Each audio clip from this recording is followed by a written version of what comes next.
Toutes les inondations, ils marquent plus ou moins en fonction de la gravité, mais particulièrement celle de 99 quand même, qui avait été assez conséquente. Nous avons été appelés sur ce secteur-là en pleine nuit parce que l'eau montait en fait, et c'était la conjugaison de plusieurs phénomènes. Beaucoup de pluie les jours précédents, un effet cumulé avec des grandes et fortes marées, des gros coups de vent, et bien sûr en aval les plaines qui étaient déjà gorgées d'eau.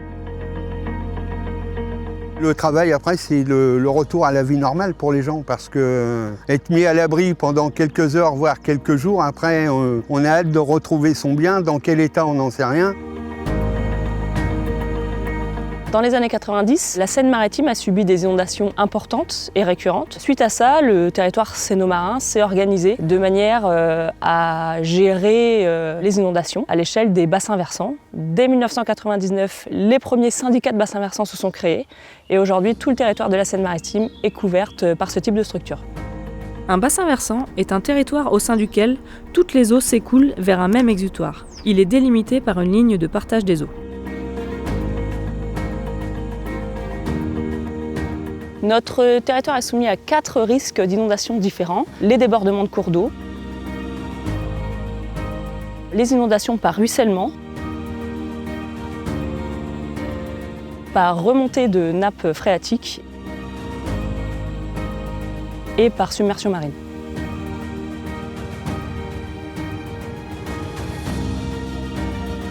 En 2007, la directive inondation définit au niveau européen un cadre réglementaire pour la gestion des risques inondations.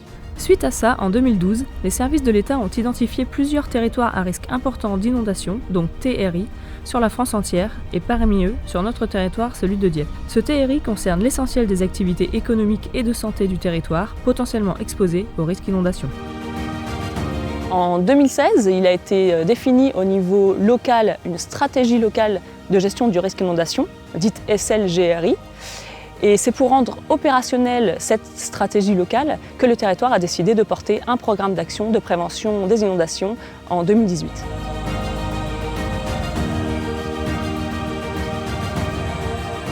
Le PAPI, il fait suite à l'identification de ce TRI qui comprend 7 communes sur lesquelles on retrouve les 2 exutoires, ceux de l'Arc et de la Scie. Le PAPI Arc-et-Scie est très vaste puisqu'il réunit 2 bassins versants, celui de Arc et de ses affluents, l'Aulne, la Béthune et la Varenne, et le bassin versant de la Scie. Le PAPI réunit plus de 120 000 habitants sur 150 communes, 1200 km² et 8 établissements publics de coopération intercommunale.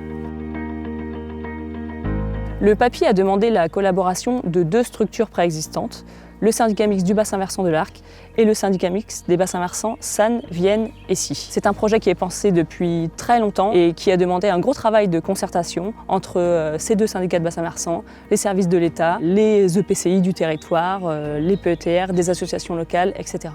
Il contient un grand nombre d'actions qui doivent se réaliser sur une période de 6 ans, de 2021 à 2026. Ces actions sont très variées et permettent vraiment de réduire le risque et de le prévenir d'une manière assez transversale. Il peut s'agir de communiquer vers le grand public, vers les scolaires, de créer des actions de sensibilisation, de communication avec nos élus, avec les industriels, de mettre des actions en place qui permettent de réduire la vulnérabilité des sites de manière générale.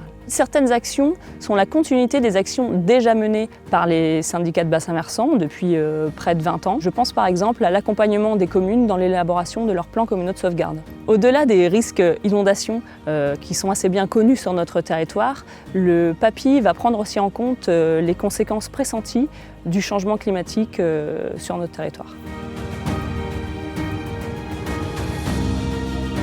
On constate déjà un réchauffement climatique qui va avoir des conséquences, bien évidemment, sur le territoire normand et le territoire dieppois, avec une augmentation des températures. Différents scénarios montrent que nous pourrions avoir plusieurs degrés d'élévation de température, 2 voire 3 degrés. La conséquence majeure, c'est une élévation du niveau des mers. Et pour 2100, on prévoit plus 1 mètre d'élévation du niveau des mers. On risque d'avoir moins de précipitations l'été, donc des stress hydriques, des sécheresses, mais plus de précipitations l'hiver, notamment au niveau de l'automne, avec des abados parfois violents. Les conséquences de tout cela, associées à l'élévation du niveau des mers, ce sont des ruissellements urbains, d'une part, et puis pour l'élévation du niveau des mers, c'est le blocage des écoulements fluviaux qui pourrait générer des inondations continentales loin à l'intérieur des terres. Et puis cette élévation du niveau des mers associée à des tempêtes pourrait générer des submersions de tempêtes, aussi bien au droit des vallées comme Pourville par exemple, mais aussi à l'intérieur des ports comme ici à Dieppe, avec des débordements de quais comme au quai Henri IV, et on l'a déjà connu. Les maîtres mots, c'est anticipation et solidarité territoriale, parce qu'il va falloir penser autrement le littoral, penser bien évidemment qu'on ne pourra pas vivre de la même façon, en vivre et y vivre de la même façon, mais ça ne veut pas dire qu'on aura un no man's land, on va continuer à vivre ici, mais pas de la même façon. Le PAPI est essentiel dans cette question d'anticipation parce que c'est ce type, je dirais, de construction qui permettent de mettre tous les acteurs, toutes les EPCI autour de la table pour prévoir le territoire de demain, c'est-à-dire anticiper et co-construire le territoire de demain. Nous connaissons bien les risques d'inondation de notre territoire et bien que le risque zéro n'existe pas, nous avons le retour d'expérience et les outils adéquats pour les gérer et les limiter au mieux. Cependant, le changement climatique risque de modifier ces risques, voire de les aggraver, et nous devons donc les anticiper et se préparer au mieux. C'est une des raisons de la mise en place du PAPI.